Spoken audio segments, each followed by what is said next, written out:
What's up, everybody? It's the homie Truth Teller, the street reporter. And a lot of people always say, Truth, what happened to Lil Fo? What happened to him? He was cutting up. He was one of the hardest people in the drill culture. He didn't found the drill culture. He wasn't a founder, but he was here early in the culture. He one of the guys that took this shit to a different level by dropping videos hitting 20 and 30 and 40 million views. I think Lil Fo was dope. A lot of people don't know. I actually gave Lil Fo his first ever interview over the phone. I'm not sure if people will credit that as a real interview, even though I think it's a real interview. We did it over the phone.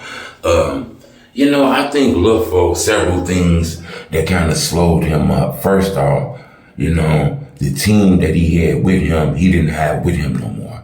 The guys like Lil Chris K-Town and shit like that, he kind of had internet altercations with them. We all seen that it made its way to the internet. They were beefing. I think they cleaned that up later on and shit.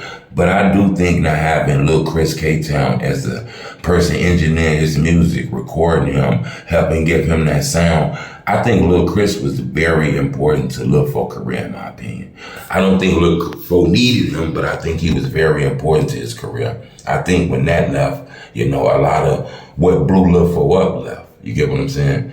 Then we can't forget, he was in a very bad car accident. A lot of people don't know Lil Fo is lucky to be alive. That man damn near could have lost his life. I'm surprised that he's living, to be honest with you. He was in an accident where his car flipped about 8-9 times. It flipped 1, 2, 3, 4, 5, 6, 7, 8, 9. That's how many times his truck flipped. Body actually propelled out the back window. You gotta understand that the car flipped about 4 times. His body propelled out the back window and the car kept flipping. This was on the expressway, not a main street, not in a grocery store parking lot. This shit happened on the expressway, cars driving fast, hitting the car while it's tumbling and all kind of shit.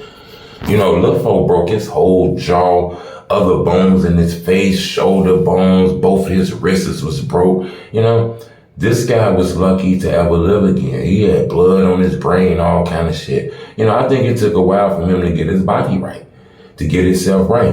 And then when you get back right, you gotta understand this internet shit, once you be gone for a minute, somebody will take your place in this shit. You gotta keep grinding. I still think he got a name. He gonna keep grinding. Give him about a year and a half. Lil Fo gonna be another top artist in this shit. You can take the vibe, you can take the energy at the moment, but you can't take a man's name away. It's a lot of people that been doing this drill shit. Some people get disrespectful because a guy been hot for a week, 2 months, 3 months, and you get to disrespecting the people who've been hot for years. You know what I'm saying? So I think Lil Fo gonna get right back in this shit and jump off again. I think, he got the background, he got the fan base. And people want to know about him. I'm hearing he working on music right now. A lot of people saying Lil Fo is gonna shock the world when he come back with this music shit. In my opinion, I think he is, but I think he needs time to heal that body. The same way I believe Wooski needs time to heal himself. It seems like Wooski getting back to Wooski, so you see him dropping more music and shit. Look for Lil Fo to get back on that music shit. That guy is a drill titan, in my opinion. Subscribe to my YouTube channel. It's the homie Truth Teller, Street Reporter.